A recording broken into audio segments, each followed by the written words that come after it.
Hello, students. This is Mrs. Donahue, and this is the introduction to your your listening of the five senses of being American assignment. So this assignment, sometimes I explain it, a little differently every single time we do a new sense. Essentially, we want you to think about, in any way that we can get you to think about it, what it means to be in the country and what it means to interact with different parts of the country. Our central question is always, what does it mean to be American? We ask that in different contexts for the rest of the year. And listening is one of those very kind of core ways that we kind of want to trigger you. Not in a bad way, trigger you, but like get you kind of reacting to things. Again, not in a bad way. Sometimes those two words get kind of blown out of context. But in our case, we just want to kind of inspire you to see some of the messages being put out. In terms of the playlist that we have set forth, Miss Nappy and I run a pretty similar one.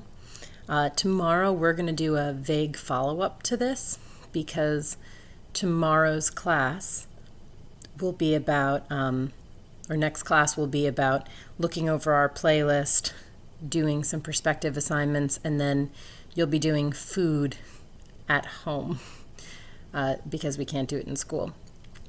For the playlist that you're going to be going over today in class, I don't want to take up too much of your time because you're going to be listening to songs. I'm encouraging you to listen to them twice. The reason being, a lot of the songs, almost all of them, one does not, all of the songs have music videos.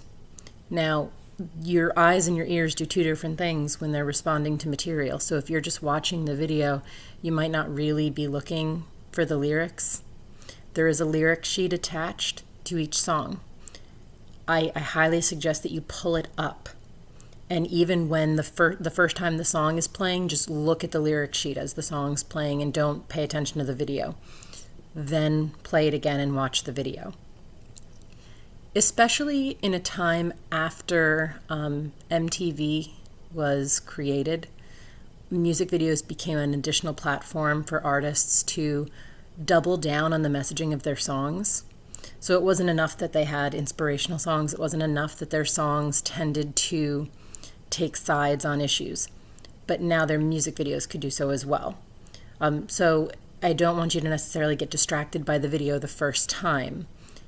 You could, in theory, do it the other way around, watch the video for the video first and then really go back through and do the lyrics, but I definitely want you pulling up the lyric sheet and looking at the lyrics.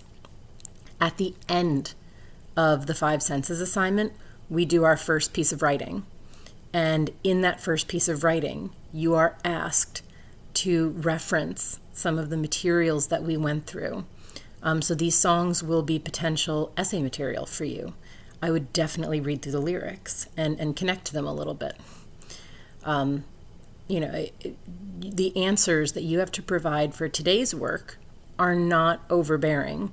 For each song, you have a series of short questions, between 1 and 3 questions usually, that are pretty short, like, what type of America does this artist or do these artists see? What are they representing?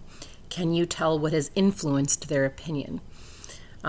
They're not too hard. There's no trick questions in there. I have provided, when I could, the year that the song came out in case you wanted to see if there was historical context. And there is one change from last year's playlist. One of the songs referenced an older song, and I gave you the older song. So as I'm going to pull up on my screen here and just look through it for a second, you're going to start with Green Day, American Idiot. This one, a lot of students tended to know, so that they tended to like hearing this one. Green Day is a band that was popular when I was your age, and then it went out of popularity and then came back into popularity a few years ago. Much to my chagrin, my teenage niece was like, do you guys even know Green Day? And I was like, of course I know Green Day. Oh my goodness. Yes, I do. Much like I knew the Nintendo 64 long before you did, hipster. Next is American Life by Madonna. Now, Madonna's an interesting artist, definitely an artist who has her own agenda. And she is an artist who typically really enjoys getting a reaction out of people. to the extent that many of her music videos were always banned for different reasons. This one was, but not for her usual reasons. I should say a lot of times she pushed the envelope with imagery, in particular nudity, and this does not have nudity.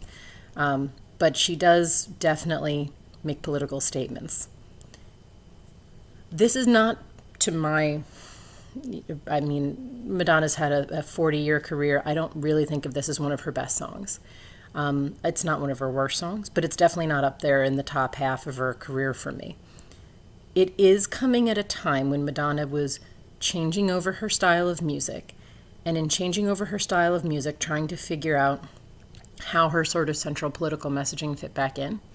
And I think the way she writes the lyrics, potentially if you give this to a different artist and they do it a little differently, we'd actually like the song. See how you feel. The next one, Rockin' in the Free World by Neil Young. This is the second oldest song that you have. Neil Young is a great artist who has been performing for decades. Still performing, I believe, as far as I know. And Neil Young is another kind of market activist. This is the only video that doesn't have like a video component to it. He doesn't have like a music video for the song. I do recommend listening to it more than once, just because I don't find him to be the clearest enunciator of the song world. So you may need to listen to it twice just to hear what he's saying. Next is the addition for this year, or the change out, I should say. So this is Jack and Diane by John Mellencamp. This is the oldest song. He actually does have a music video to it. Don't get so distracted by the 80s that you forget to like listen to the song. I know it's really easy to just kind of stare at the glamour of the 80s and laugh at it. But again, you're listening to the lyrics. This is a song about growing up in America, being young, sort of the idea of the American dream, like how you're supposed to attain it. And it gets referenced in the following song, which is the reason that I added it. Because last year I said, oh, don't you guys get the reference that they're saying Jack met Diane 30 years ago? And the kids were like, I have no idea what you're referring to. So the song Jack and Diane was added. Next is a song called American Dream by MKTO, which the students last year knew, but I had never heard before I gave it during the assignment. So must be for you young folks. This is another one about America sort of coming into its own style. And then last we have American Boy. This was everyone's favorite. We end on it because it's a strong note. This is Estelle and Kanye, of course. Kanye, lyrically, actually an extremely impressive rapper. It's, of course, worth noting that during this particular time period, putting Kanye in the American Lit unit inevitably invites some sort of commentary about him running for president. Kanye's a great rapper. Kanye's a legitimately great rapper. If you were to, and someone did, though I have yet to hunt down the study, someone put rappers on like a lexicon breakdown and put them on a bell curve. And Kanye is one of the very kind of advanced rappers. He has great variety of sentence structure. He has great vocabulary. He doesn't repeat often. So, I mean, lyrically, quite good. Also apparently running for president. I don't know if you can remove that from your perspective when you're listening to the song. But this was in 2009, significantly before any of those things were happening with Kanye. Also before he was associated with the Kardashians, which is something else you may have to teach yourself to unthink of, because at the time that Kanye put this song out, he was kind of only famous for being Kanye. He was just a rapper. And predominantly in a lot of stuff like this. Not that he didn't have singles, but he typically was an accompaniment. So if that helps. It's also one of the more interesting music videos. Very Kanye style on the music video. Lastly, your homework. So I have given you a playlist. I have encouraged you in typical playlist format to listen to the songs in the right order, the order that I gave you. And I do think that you should listen to a song, do the assignment for that song, then move on to the next song. I don't think you should listen, then go back and answer. There are a couple questions that ask you to reflect on the different versions, but they're songs that are later in the playlist for a reason. I would like you to build me a playlist between 2 and 5 songs. You cannot choose just one song or it is not a playlist.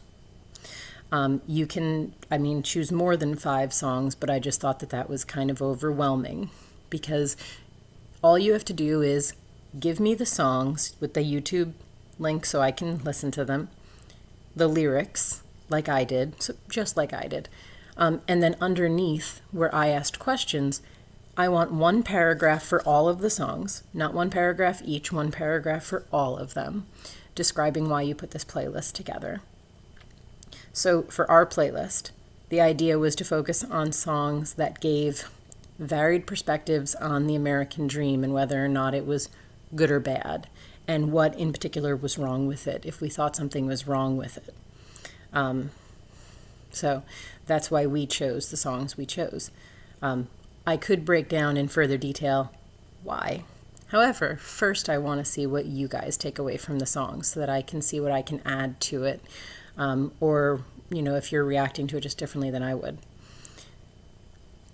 Next class, we're going to be looking at more songs, and we're going to be talking about perspective by looking at covers. I'm very excited for this lesson. It's a tweak on a lesson I've done before, and it's sort of helping us with the fact that we can't have a full day discussing food in class. But secondary homework for you is to consider the taste of America, the kinds of food you associate with America. Like when you sit down and you're like, this is a plate of all American food. What is it? The lesson next class will sort of start with perspective to kind of close out listening and then transition to food. But if you're going to eat or experience new food sensations or whatever, or have a conversation with your family, hey, it's a great time to do stuff like that. You're all stuck at home. Say to your family, like, what is the most American food you can think of? What is something that you think of as quintessentially part of the country?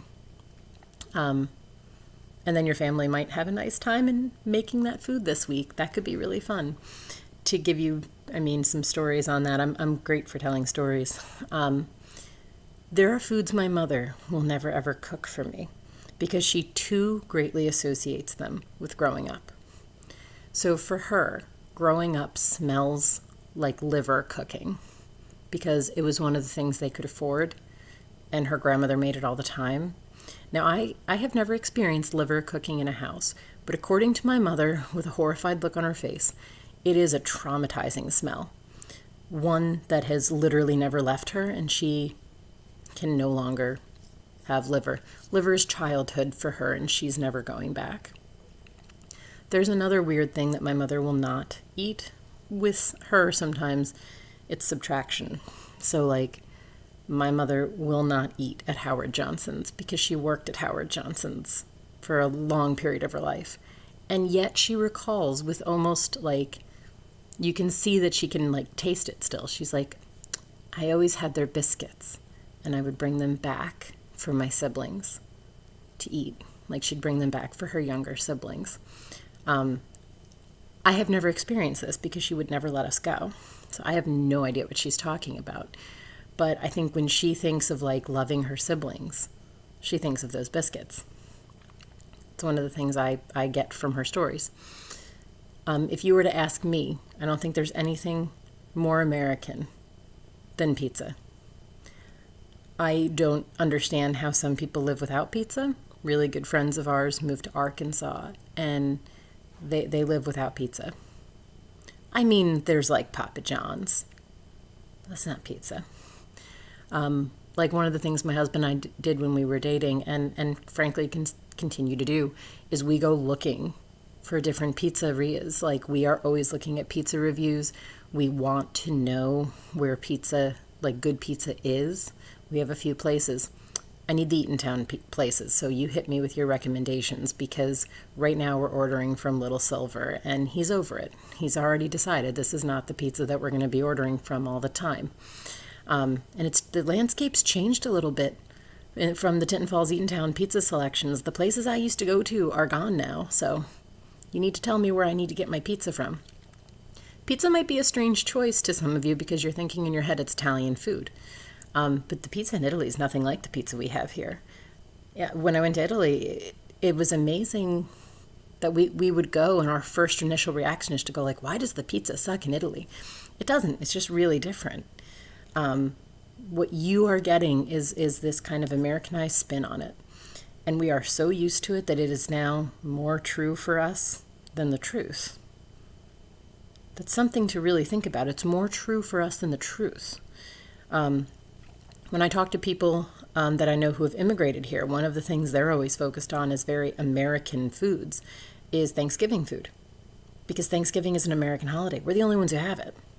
So they come here and they're like, you guys have turkey, and you have like stuffing and cranberry sauce and all this weird food that like we don't eat any other time of the year. Do you guys ever eat cranberry sauce outside of Thanksgiving?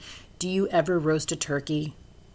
Do you ever make, like in my house, gravy is really only there for Thanksgiving. And you would think gravy, simple enough. Like, why don't you have it other times of the year? We don't. We might make green beans, but we never make green bean casserole, except at Thanksgiving. And I'm the only one who makes it because I am the only one who eats it. But I make it. One like weird thing that people got out of in my house, growing up, we never had Brussels sprouts. But like now that I'm an adult, I make them all the time for Thanksgiving. It depends on who in your house eats them. Like when I was growing up, nobody in my family ate them. We do eat pearled onions, which apparently many people don't eat. And there are two different kinds of, we have stuffing and we have dressing. We make them both. My father made really, really good stuffing and dressing, and I have adopted the recipe somewhat. I make it a little different, but I've taken over in Dad's stead. I had no idea that other countries were this like kind of mystified by our overindulgence on Thanksgiving. They do turkey dinners at other times of the year, something like Christmas time. So it's a fun conversation to have with your family. Please do come prepared next class to talk about your food, potentially write about your food, and also to do a little bit more in the way of music. Should any of the links not work, let me know. Have fun.